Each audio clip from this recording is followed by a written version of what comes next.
Hello, knowledge seekers. In this episode of 20-Minute Books, we delve into the intriguing and thought-provoking world of Talking to Strangers, penned by none other than renowned writer and thinker Malcolm Gladwell.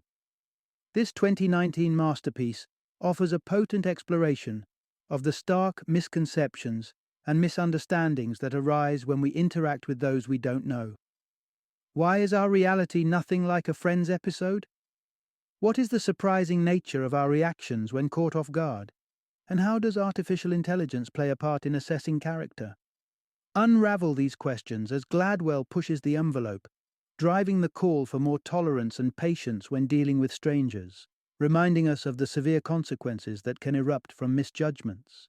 Malcolm Gladwell, celebrated for his dynamic writing style and powerful insights, is the author of 5 New York Times bestsellers, including The Tipping Point and Outliers. Recognized in Time magazine's 100 Most Influential People list and hailed as one of the top global thinkers by Foreign Policy, Gladwell's credibility is unparalleled. Talking to Strangers is a must-read for city dwellers swimming in a sea of unknown faces, ardent fans of Malcolm Gladwell, and those who firmly believe they can accurately judge character. Prepare for a paradigm shift as we dissect Talking to Strangers in today's episode of 20-Minute Books.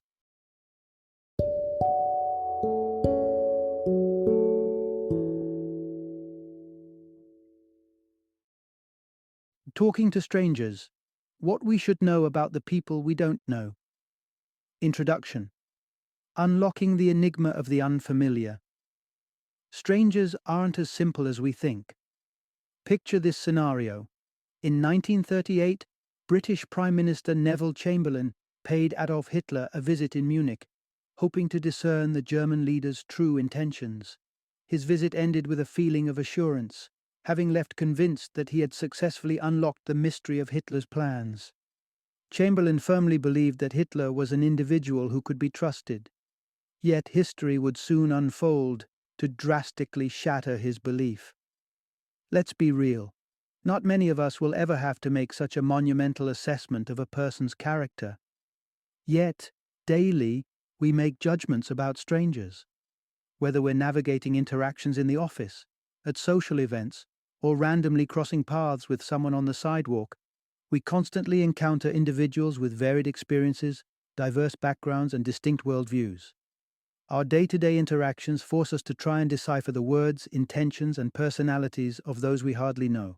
Sadly, the reality is this: our abilities in understanding strangers leave much to be desired. In this narrative, we'll delve into the intricacies of why it's a challenge to make sense of people's characters. We'll explore our innate trusting nature and our struggles in discerning falsehoods. Before we delve deeper, a quick heads up: parts of our discussion touch on sensitive topics, including murder and sexual violence, which might be triggering for some. Please proceed with caution. Part 1. We trust our instincts about strangers, and they're usually wrong. Imagine you're a judge named Solomon, sitting on a bench in New York City's criminal court each morning. Every day, you're asked to make life-changing decisions about people you've never met. Who deserves bail, who can be trusted to walk free, and who poses too great a threat. You look over their files, of course, but more than that, you rely on your gut. Can you tell from a defendant's restless gaze or nervous demeanor if they're dangerous or harmless? Solomon certainly thought he could, but research from Harvard economist Sendil Mullainathan uncovered something humbling about confidence like Solomon's. Mullainathan's team compared the bail judgments made by seasoned New York judges to simple decisions generated by artificial intelligence algorithms. The algorithm didn't see anyone's anxious eyes or uncomfortable posture. It worked only from a handful of basic facts: age, criminal record, and previous behavior. Which made the smarter choices? You guessed it, the computers did. Their recommendations led to defendants who were 25% less likely to commit crimes while out on bail. The very qualities Solomon and his colleagues believed were critical, the eye contact, the subtle expressions of trustworthiness or deceit, turned out to be misleading. This revelation strikes at something fundamental deep within us: the mistaken belief that we can accurately size people up through quick interactions. We all trust our intuition, confident we're experts at reading others. But science says we're overestimating ourselves dramatically. Psychologist Emily Pronin illustrated this beautifully in a groundbreaking study. She asked a group of volunteers to quickly complete unfinished words, giving them something like GL blank blank, which could spell glad, glum, or even glow. Later, when asked if their choices revealed anything about their mood or personality, participants insisted their answers were random. But here's the catch. When shown other people's words, they suddenly turned into amateur psychologists, detecting everything from fatigue to ambition in strangers they'd never even met. In short, we believe we're deep and complex, yet we're quick to attribute simplistic personality traits or intentions to others based on minimal evidence. This human tendency trips us up constantly, in courtrooms, job interviews, social gatherings, and relationships. We confidently trust interpretations supported by little more than facial expressions, posture, or a casual chat. Yet reality repeatedly shatters that confidence, showing us we're no better than flipping a coin. The truth is simple and humbling. Strangers aren't as easy to read as we imagine. Despite our instinct to trust our own judgments, genuine insight demands humility, patience, and a careful reconsideration of just how little we truly know. Part 2.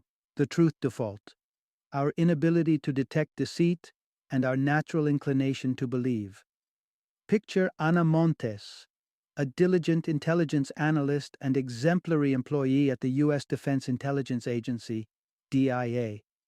But, concealed beneath the facade of her commendable work ethic lay a startling truth.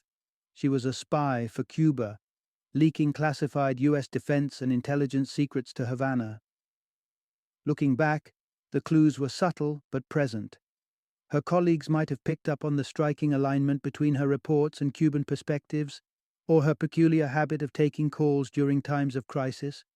But such inconsistencies merely incited a mild suspicion, nothing strong enough to invoke an alarming doubt. After all, what seemed more probable, that this diligent analyst was one of the most detrimental spies in U.S. history, or that she had a slightly odd demeanor. The DIA's predicament with Anna mirrors a dilemma we often confront, our innate predisposition to trust. We naturally default to believing people until the evidence against their truthfulness becomes irrefutable. Psychologist Tim Levine highlighted this pattern through an interesting experiment. Levine showed participants videos of students discussing a trivia test they'd taken part in. Unknown to the participants, some of these students were encouraged to cheat by their peers working with Levine. In the videos, the students were questioned about cheating and asked to verify their truthfulness. Some of the students who cheated lied about it. Others admitted it right away. Meanwhile, the ones who hadn't cheated denied the accusations truthfully. The participants' task was simple: watch these videos and identify who's lying. Levine has conducted this experiment multiple times, and the results are startlingly consistent. On average, people accurately identified liars only 54% of the time. This pattern held true across different professions. Therapists, police officers, judges, and even CIA agents all struggled to discern who was lying. The reason? Most people watching the videos were predisposed to assume truthfulness.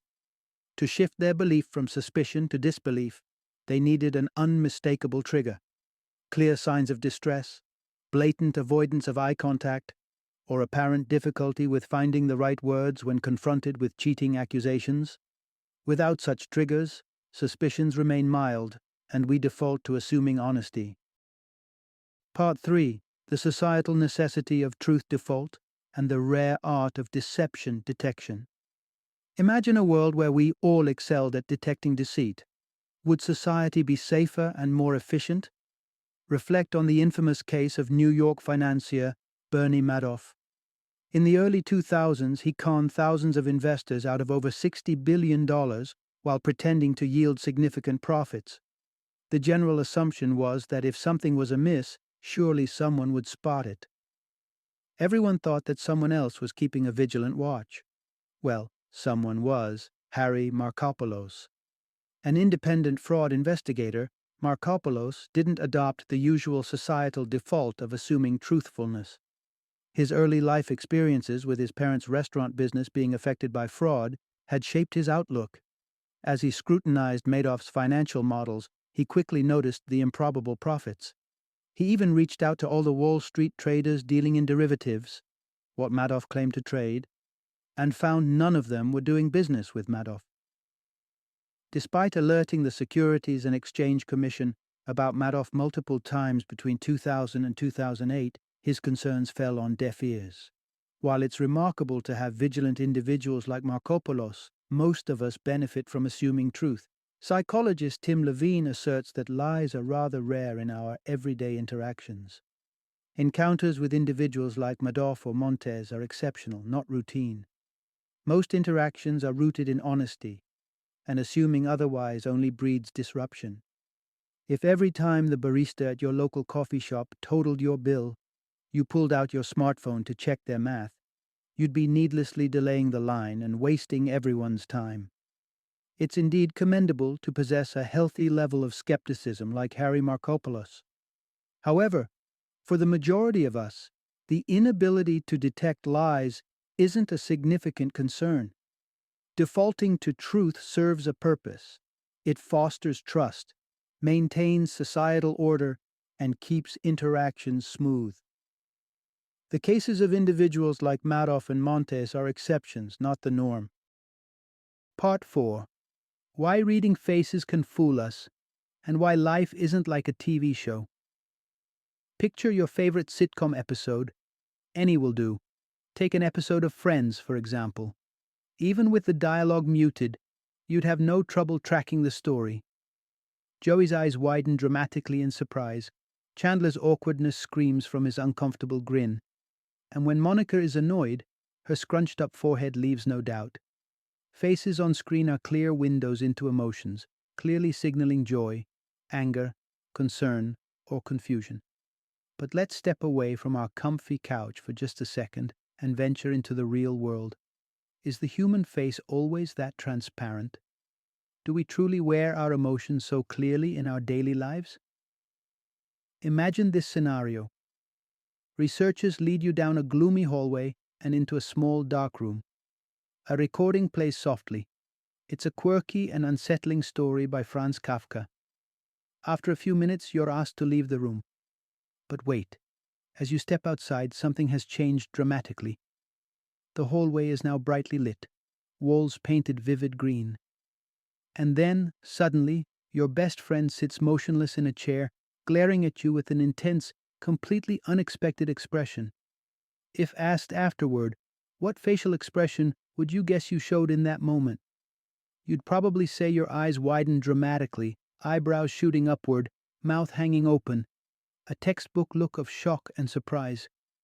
That's exactly what most participants told two psychologists who actually recreated this surreal experiment. But the results, caught objectively on camera, told a very different story. Only 5% exhibited full surprise, wide eyes, raised eyebrows, dropped jaw. Another 17% showed just a partial surprise. But here's the kicker. The rest showed no visible signs of surprise at all. 0. Their faces simply didn't convey what they genuinely felt. Why does this matter? Because most of us firmly believe emotions naturally surface on our faces in clear, universally understandable ways. Researchers call this belief transparency, the assumption that facial expressions accurately reveal someone's inner feelings. In fact, it's an assumption we unconsciously learn from TV, books, and pop culture, where characters always embody perfectly readable emotions. But life's not a television sitcom. Facial expressions in reality aren't clear and predictable. They're complex, subtle, and often contradictory. What we think faces should look like in surprise, sadness, fear, or happiness seldom matches how real people actually display those emotions. When we meet strangers, misunderstanding this can have significant consequences. If your coworker doesn't act shocked by troubling news, you might mistakenly conclude they don't care. If a defendant in court doesn't appear identifiably sad when describing a tragic event, jurors might assume guilt or dishonesty. In other words, our false assumptions about emotional transparency can steer us dangerously wrong. So, what does this reveal about our interactions with strangers? Simply put, faces can't be read like scripts. If we truly understood how limited our facial expressions often are, we'd approach others with greater humility and caution. We'd acknowledge an essential truth: humans aren't sitcom characters, and the stakes of misreading strangers, unfortunately, can be surprisingly high. Part 5: Why misunderstanding others can have devastating consequences, even when the truth is right before our eyes. On a chilly November morning in 2007, Meredith Kircher, a student from Britain, was tragically murdered in Perugia, Italy. Investigators soon identified a local criminal, Rudy Ged, whose DNA scattered throughout the crime scene painted a clear picture of his guilt. Yet, in an unexpected twist, one that captured global headlines, police spent years convinced that Amanda Knox, Meredith's roommate, was somehow deeply involved. But there was never any meaningful evidence tying Amanda Knox to that crime.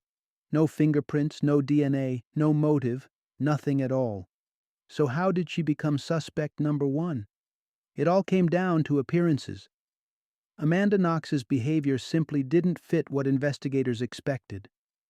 While Meredith's other friends were weeping quietly, speaking softly in shock, Knox behaved in a way that struck many as strange and inappropriate. She openly hugged and kissed her boyfriend, oblivious to watching eyes, and while others shared hushed condolences, Knox bluntly pointed out, "What do you think? They cut her throat. She fucking bled to death." To the cops and the global media, Knox's behavior seemed suspicious, something a guilty person would do. Friends' characters sob quietly in tragic moments, right? Amanda Knox did not behave like someone mourning the sadly departed roommate, at least, not like characters do on television. Yet here lies the problem: transparency, the belief we can easily read others' emotions from their outward appearances, misled investigators completely. They decided Knox's unusual demeanor meant guilt, but is behaving oddly a reliable indication of wrongdoing? Research strongly suggests no. Recall psychologist Tim Levine's videos used in lie detection experiments, where volunteers judged if students cheated in trivia quizzes. In one remarkable video, a young woman Levine called Nervous Nellie constantly fiddled with her hair, stammered, and defensively denied cheating. Her jittery behavior practically screamed, "Guilty!" Except she wasn't lying. She genuinely hadn't cheated. Her nervousness wasn't dishonesty, it was anxiety. The uncomfortable truth we must acknowledge is this: human beings simply aren't transparent. We don't come with neatly readable emotional scripts. We believe nervousness, agitation, or awkward behavior indicates deceit, but plenty of calm, charismatic liars confidently lie directly to our faces. Similarly, honest individuals can seem awkward, guilty, or suspicious, even though they're telling the absolute truth. Because transparency tricks us into thinking we understand strangers, innocent people, like Amanda Knox, pay the price. She spent years imprisoned, demonized by the media, and misunderstood simply because her emotional reactions failed society's expectations. In short, we're far worse judges of strangers than we admit. Life isn't TV. Expressions aren't scripts. Sometimes people behave oddly, not because they have sinister secrets, but simply because they're complex, human beings who react unpredictably under pressure. Part 6: How Alcohol Clouds Judgment and Heightens Misunderstanding. And Why Clarity Matters. Late one January night in 2015, two university students were walking across the Stanford campus when a worrying sight stopped them in their tracks. In the shadows near a fraternity house, they spotted two people sprawled on the ground. Something didn't feel right. As they approached, the male figure, Brock Turner, a freshman, panicked, sprang up, and fled the scene. Left behind was an unconscious young woman, the victim of Turner's sexual assault. Stories like this are tragically common, and they spark painful questions. How do encounters between strangers escalate into something so profoundly wrong? And what role does alcohol play in all this misunderstanding and tragedy? The stark reality is that even under the best conditions, human communication isn't crystal clear, especially when people have just met. A comprehensive poll conducted by the Washington Post in 2015 highlights how ambiguous the concept of consent remains. Almost half the students surveyed considered removing one's clothing as a clear sign of agreement, while a significant minority thought simple silence, just the absence of the word no, was enough. Clearly, even sober people struggle to read each other correctly. Now, introduce alcohol into this delicate scenario, and things rapidly grow worse. Research shows that alcohol dramatically reduces our awareness of context, consequences, and long-term outcomes, what psychologists call alcohol-induced myopia. Normally, we make balanced judgments because we're able to weigh short-term desires against long-term outcomes. But alcohol aggressively tips the scale. It shuts off concern about tomorrow, next week, or next year, focusing us solely on right-now impulses. This myopia is exactly why alcohol loosens inhibitions. It prompts someone shy to confess their secrets, encourages normally reserved individuals to take risks they'd ordinarily avoid, and tragically, can become the fuse fueling aggression and bad choices. In Turner's case, alcohol removed critical self-restraint, amplifying harmful impulses that perhaps he'd managed until then to suppress. Yet, astonishingly, people continue underestimating alcohol's role in these tragic situations. Returning to the Washington Post poll, the researchers found students largely dismissive of tackling alcohol's impacts. Most respondents urged tougher punishments for offenders as a surefire deterrent. Only a minority thought reducing alcohol intake or limiting easy campus access to alcohol would help. Turner's victim voiced a powerful sentiment as well. She argued passionately to the court that shifting the discussion toward drinking culture wrongly absolves accountability for assault and unfairly redirects blame. She emphasized a crucial truth: we must educate young men, teach them respect and consent clearly, rather than simply urge them to drink less. The author of Talking to Strangers argues convincingly that this isn't an either-or issue. It has to be both. We undoubtedly must teach respect, clear consent, and responsibility. But at the same time, we must recognize and deal with the clear and troubling ways alcohol clouds judgment and contributes to misunderstanding and harm between strangers.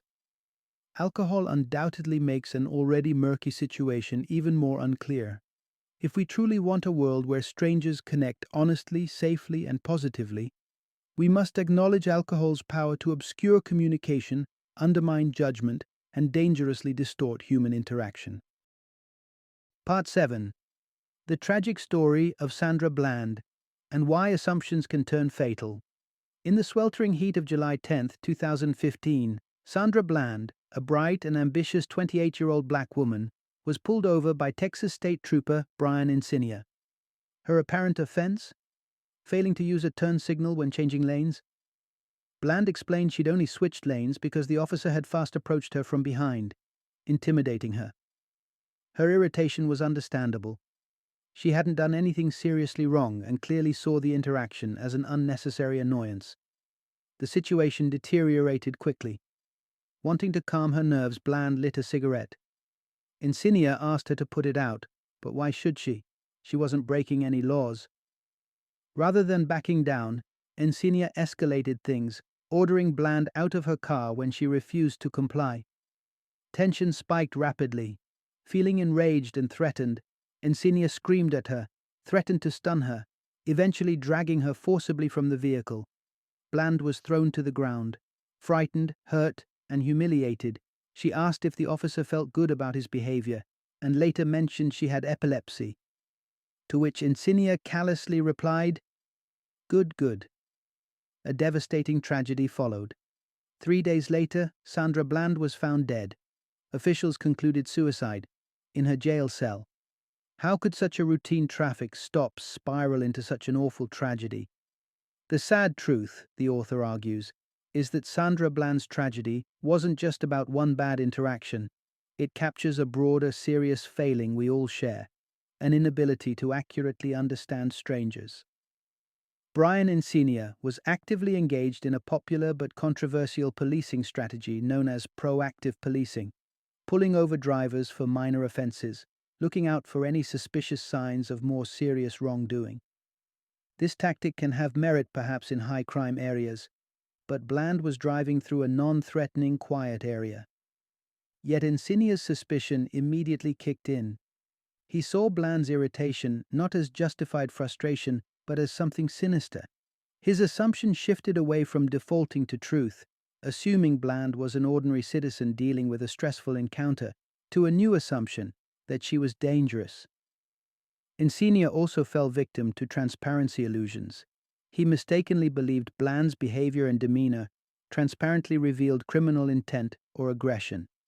He mistook Bland's legitimate stress, the understandable anxiety of a woman pulled over alone, for something threatening. The lighting of a cigarette, a simple attempt at calming nerves, was interpreted as defiance, a sign she was suspicious or dangerous. Bland wasn't transparent, and Encenia deeply misread the situation, interpreting her candid irritation and unease as dangerous hostility. Sandra Bland's heartbreaking story is a bleak example of how easily misinterpreting strangers can snowball into tragedy.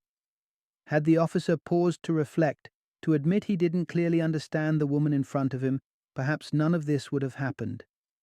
Had he understood the risk of wrongly assuming he knew exactly how she felt or what threat she posed, the entire terrible event might have gone differently.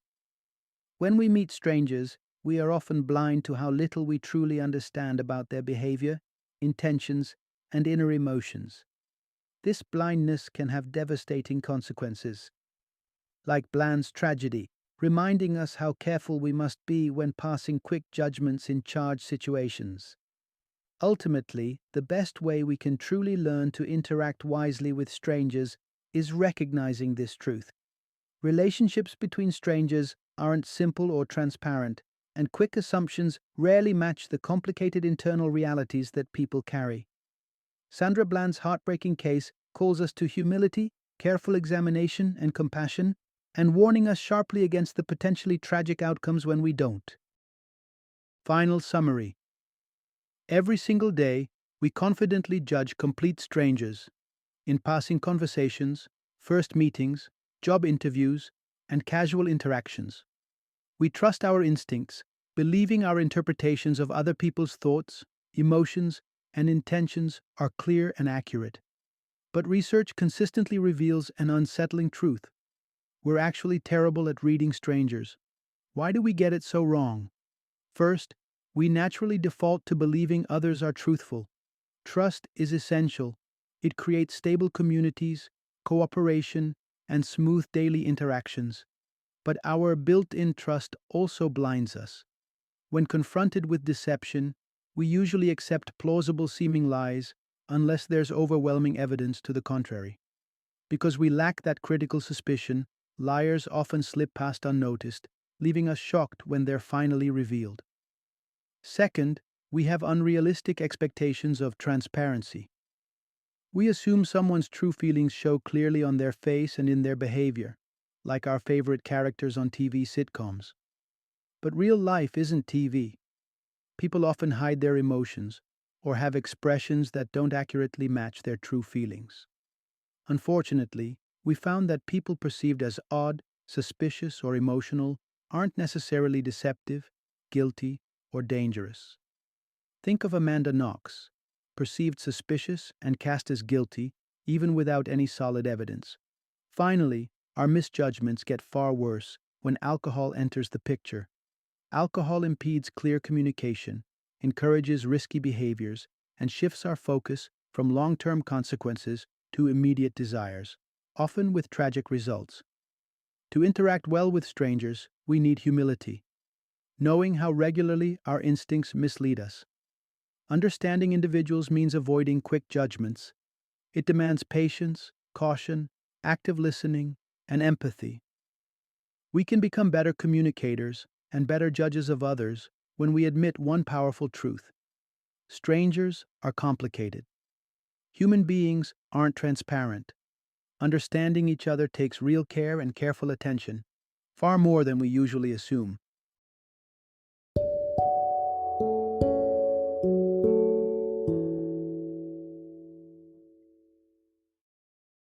Thank you for joining me today on this journey of learning and discovery as we explored the insights of another thought-provoking book in our growing library of knowledge. If you've enjoyed our time together, please take a moment to follow our podcast, give us a 5-star rating, and share 20-minute books with other knowledge seekers. Your support truly means a lot. Don't forget to join me again in the next episode, where we will delve into another enriching book. Until then, happy reading and happy listening.